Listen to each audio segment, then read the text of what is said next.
région Auvergne-Rhône-Alpes vous présente Lyon Business.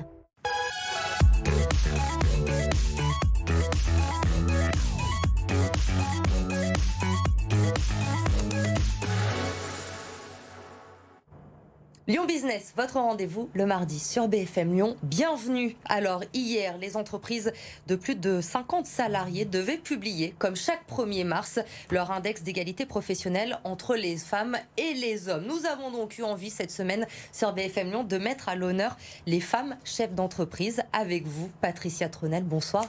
Bonsoir. Merci d'avoir accepté notre invitation. Face à vous, comme chaque semaine, Audrey Henrion du Journal des Entreprises. Bonsoir Audrey. Bonsoir Elodie. Bonsoir Audrey. Alors Patricia, vous dirigez une entreprise dans l'événementiel avec votre associé Inès Bourride. Vous avez 2 salariés. Votre chiffre d'affaires en 2019 s'est élevé à 800 000 €. Mais vous êtes également la présidente de l'association Femmes Chefs d'entreprise, une association nationale. La délégation dans le Rhône est la plus importante, avec 80 adhérentes. C'est un véritable réseau qui permet de mettre en avant notamment les femmes, de les accompagner dans la croissance de leur entreprise. Première question ce soir, évidemment, comment vont toutes les femmes chefs d'entreprise depuis 1 an? On la pose toutes les semaines cette question avec Audrey. Est-ce qu'elles ont été plus particulièrement touchées par cette crise sanitaire? Alors, nous, dans les FCE, dans les femmes chefs d'entreprise, nous avons tout secteur d'activité et nous avons toute taille d'entreprise. Alors, il y en a certaines qui ont été très, très durement impactées, qui ont des grosses difficultés. Et puis, par contre, il y en a d'autres qui s'en sortent très, très bien et qui ont des super résultats. Donc, voilà. Donc, il y a les deux. Mais il y en a beaucoup qui ont eu des gros problèmes pendant cette crise et qui ont encore des gros problèmes. Vous, personnellement, comment vous l'avez géré dans votre société, cette crise? Vous avez été touchée aussi, j'imagine. Complètement. Dans l'événementiel, on a une société d'événementiel et communication, donc on a perdu plus de 83% de notre chiffre d'affaires en 2020. Donc il a fallu que, avec mon associé, avec Inès, on a essayé de faire preuve d'agilité, donc se mettre, comme toutes les agences événementielles, à tout ce qui est visio, les séminaires à distance, de trouver d'autres idées, de développer plus la partie communication. C'est ce qu'on a fait. On a eu en parallèle une demande d'un client pour des cadeaux. Il avait une majorité de femmes dans son entreprise. On lui a proposé des masques avec des accessoires parce qu'on travaille avec mon associé, ça nous manquait beaucoup et qu'on n'avait jamais d'accessoires, de foulards ou de chouchous des mêmes couleurs. Il a fallu se réinventer, quoi. Voilà, se réinventer. Diversifié à cette occasion. Et on est parti, on a créé la marque olemasques.com et on est parti là-dessus. Mais notre société, c'est surtout l'événementiel, c'est évident, et on n'a qu'une envie, c'est que ça redémarre. Mais ça redémarrera différemment, c'est évident et c'est sûr. Alors, voilà. 70% des femmes chefs d'entreprise perçoivent un revenu qui est inférieur à 1 500 €. Ouais. Et on sait aujourd'hui que 65% des commerces sont tenus par des femmes. Exactement. Est-ce que dans cette période de confinement, de couvre-feu, où les magasins sont obligés de fermer à 18h, est-ce que vous savez si des femmes sont sur le point de fermer boutique? Alors, oui, parce qu'en fait, pendant le premier confinement, qui a été très dur, on a eu des gros soucis avec les femmes qui sont seules, qui ont des entreprises et qui élèvent leurs enfants toutes seules. Donc là, il a fallu qu'elles gèrent leur entreprise et puis la garde de leurs enfants. Donc là, ça a été très compliqué pour certains. Donc c'est pour ça que le réseau, on s'est toutes soutenues mutuellement, on s'est aidés. On avait même fait on a une plateforme qui s'appelle Piment, qui est lyonnaise du coup, mais on l'a fait sur le plan national pour s'entraider, donner du partage d'expérience, surtout celles qui avaient des gros problèmes, donc des expertises juridiques pour s'en sortir. Depuis, toutes celles qui ont c'est vrai, des commerces, c'est très compliqué pour elles. Il y a les aides, mais... elles n'arrivent pas tout de suite, ces aides. Non. Elles n'arrivent pas tout de suite, elles sont décalées et c'est très compliqué à gérer. Donc, à chaque il semble même que certains commerçants reçoivent leur appel de cotisation URSSAF, et certains me disent être obligés de choisir parfois entre payer leur loyer personnel, poursuivre le loyer de leur boutique et se retrouvent dans une grande précarité. Est-ce que vous constatez des situations où des commerçantes sont sur le point de basculer dans la précarité? Oui, si on en a. Alors du coup, nous, on a des partenariats, donc avec par exemple la BNP, on a un partenariat et on a fait justement un fonds de solidarité. Et ce qu'on disait à ces femmes, alors le problème qu'on a, c'est que les femmes sont très discrètes, plus que les hommes. Et pendant cette crise, on leur dit, celles qui ont des problèmes, vous nous écrivez, vous nous le dites, c'est pas la peine que tout le monde le sache, marche, vous nous le dites, on est là, on va céder, mais c'est très difficile d'avoir l'information. Mais il y en a, il y a 30% des femmes qui se demandent si après elles vont continuer encore dans leur activité. Donc à la sortie de la crise. Mais quand sera la date, on ne sait pas. Donc on vit vraiment au jour le jour. Ma vice-présidente qui est Nathalie Chaise, donc qui est styliste, qui a un magasin, comme elle dit, on s'adapte. Donc il y a le couvre-feu à 18h, donc il faut fermer le magasin plus tôt. Si là, c'est vrai que si d'un seul coup on nous reconfine, donc ça va être encore plus compliqué. Mais à chaque fois, il faut qu'on s'adapte toutes. Et sérieusement, on n'a pas beaucoup de visibilité. Dans l'avenir, on ne sait pas bien. C'est un peu le problème.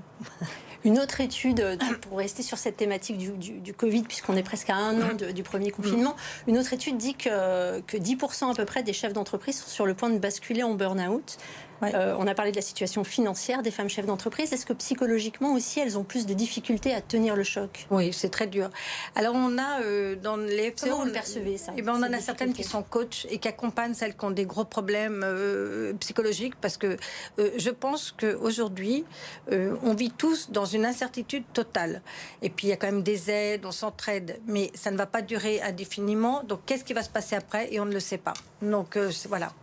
Vous disiez tout à l'heure que les femmes chefs d'entreprise, souvent étaient assez discrètes, qu'elles ne disaient pas grand-chose. La place des femmes, justement, dans l'entreprise, est-ce que vous considérez tout de même qu'elle a évolué au fil des années? Alors, elle a évolué. Parce qu'il y a deux choses. Il y a les femmes chefs d'entreprise qui ont leur propre entreprise, qui sont responsables financièrement de leur entreprise, et puis il y a les cadres dirigeants. Souvent, les gens ne font pas bien la différence, et voilà. Donc tout ce qui est cadre dirigeant, la situation a évolué.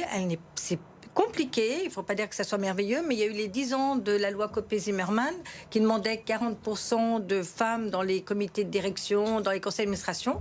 Donc ça a été très bien, parce qu'on est arrivé même à un peu plus de 40%. Mais ce qu'on se rend compte, c'est très curieux, c'est que tout ce qui est petite entreprise, moyenne entreprise, il y a beaucoup de femmes dans ces conseils d'administration, dans les comités de direction, et plus l'entreprise est grande, moins il y en a. Et du coup, pour les grosses entreprises, elles représentent 18%. Dans les cadres dirigeants, les CODIR et les COMEX et les conseils d'entreprise. Donc là, il y a encore du travail à faire. Il y a une bonne évolution, mais il y a encore du travail. On parlait de différence de salaire entre les hommes et les femmes, mais cette différence se joue aussi sur la rémunération des femmes chefs d'entreprise et des hommes chefs d'entreprise. Il y a une grosse différence qui perdure. Comment faire évoluer les mentalités et faire en sorte que les femmes arrêtent aussi de s'auto-censurer et de se sous-payer? Alors justement, les réseaux, ça sert à ça, parce qu'on s'entraide, on communique, on a un partage d'expérience, donc c'est très important. Et puis on s'aide pour faire évoluer nos entreprises. Et ce qu'on dit à toutes ces femmes, une femme, quand elle va présenter elle va voir un banquier, elle a un dossier et elle va toujours sous-estimer financièrement son dossier, ses besoins, alors qu'un homme, c'est l'inverse. Et puis, on s'est rendu compte que vis-à-vis des banques, alors il y a un gros progrès, je ne vais pas tout... à dossier égal, une femme a 2 fois moins de chances d'avoir un accord sur son prêt ou son financement qu'un homme. Donc, un mot sur ces femmes chefs d'entreprise, justement. À Lyon, quand on pense aux grands patrons, ce sont plutôt les noms d'hommes qui nous viennent en tête. Olivier Ginon, Jean-Michel Aulas, Laurent de la Clergerie. Qui sont les grandes chefs d'entreprise dans la métropole de Lyon? Alors, il y en a pas mal, mais alors je ne vais pas faire d'impair, donc c'est un peu compliqué de donner des noms. Mais à Lyon, on a une société, la société Boiron, donc la DG, c'est Valérie Poisson, qui est quand même, voilà, donc c'est une belle structure. Alors, la Vie Claire jusqu'au 31 décembre, avec comme, pareil, grand patron, Brigitte Marmonne, mais qui a arrêté le 31 décembre. Il y en a, donc c'est vrai que je me méfie, parce qu'après, on va faire des impairs. Donc, on peut citer Serfine aussi, Alexandra Mathelon. Exactement, Alexandra Mathelon. On va avec ces personnes, mais il y en a en tout cas, les femmes sont présentes dans la métropole de Lyon. Les femmes justement qui sont plutôt plébiscitées à la tête des entreprises. Dans une étude qui est parue cet automne, des cadres indiquaient qu'en période de crise, ils préfèrent être dirigés par une femme, mais que quand tout va bien, ils préfèrent que le patron soit un homme. Comment vous expliquez cela? Alors, il y a nous les FCE, notre objectif premier, en fait, on œuvre pour la mixité dans les entreprises et tout ce qui qui est institutionnel. Et on œuvre pour ça, pour une cause. C'est parce qu'on s'est rendu compte que c'était une cause de croissance économique et qu'une société dirigée avec de la mixité a des meilleurs résultats que lorsqu'il y a une majorité d'hommes. Alors, ça dépend. Je mets toujours des bémols dans tout ce que je dis. Et c'est vrai que c'est une rencontre. Ce sont des études qui ont prouvé ça. C'était des calculs. Et les femmes, en général, dans les cas de crise, sont plus prudentes. Elles sont agiles. Elles ne se laissent pas... on réfléchit, on travaille, on se réinvente. Elles sont agiles. Mais c'est vrai qu'elles sont quelque part plus prudentes. Et je pense qu'elles ont une analyse, un recul, peut-être, que les hommes, dans l'effet de la crise, ont peut-être moins. Voilà. Alors, diriger, c'est donner du sens. Les patrons dépourvus d'intelligence émotionnelle vont disparaître. Ça, c'est la directrice générale de Solvay qui a dit ça récemment. Est-ce que cette crise qui touche l'économie peut justement bouleverser la donne et changer les choses en termes de responsabilité dans les entreprises? Alors, ça va changer, justement, parce que nous, avec mon associé, on a profité, on a fait une formation sur la gouvernance, mais la gouvernance sociale, éco-responsable. Ça va changer forcément les choses. On a tous un regard. Nous, on en a profité aussi pour réfléchir sur le sens de notre société et comment agir sur un plan éco-responsable, RSE, c'est quelque chose de très important. Et je pense que quand on dit qu'il y aura une reprise, évidemment, on va retravailler, ça va être extraordinaire, mais on va travailler différemment. Et c'est vrai que maintenant, on a quelque chose qu'on doit faire très attention tous, et je pense aussi bien pour nous que pour nos clients, que pour nos partenaires, et justement aussi pour nos prestataires. Et c'est vrai que c'est une grande réflexion qu'on mène toutes les femmes, les chefs d'entreprise et puis les entreprises en général. Je pense que ça ne peut pas continuer comme c'était avant. Et ça va forcément changer. Merci beaucoup, Patricia. L'info de la semaine avant de se quitter avec certaines entreprises, Audrey, qui arrivent à s'en sortir malgré la crise. C'est le cas d'Utopia notamment, entreprise spécialisée dans la conception, l'aménagement et l'exploitation de campings nature et de villages forestiers. Elle est basée à Saint-Genis-les-Olières. Elle a décidé d'ouvrir son capital à ses salariés. Et une info, Audrey, ce soir à retrouver sur le site du Journal des entreprises. Justement, elle va ouvrir un concept store à Lyon. Ce sera au mois d'avril. Absolument. L'entreprise de presque 600 salariés qui réalisait 86 millions d'euros avant la crise, 80 millions cette année, sort quand même renforcée sur bien des points et a décidé d'ouvrir dans la rue de l'ancienne préfecture, au cœur de la presqu'île de Lyon, un concept store de 250 mètres carrés. On va y retrouver une agence de voyage et également un café pour pouvoir discuter autour des projets de voyage chez Utopia. Et on a hâte donc de découvrir ce concept store. Merci beaucoup, Audrey. Merci à vous, Patricia, d'avoir accepté notre invitation. Vous restez avec nous. L'info se poursuit sur BFM Lyon. Très bonne soirée. Merci beaucoup.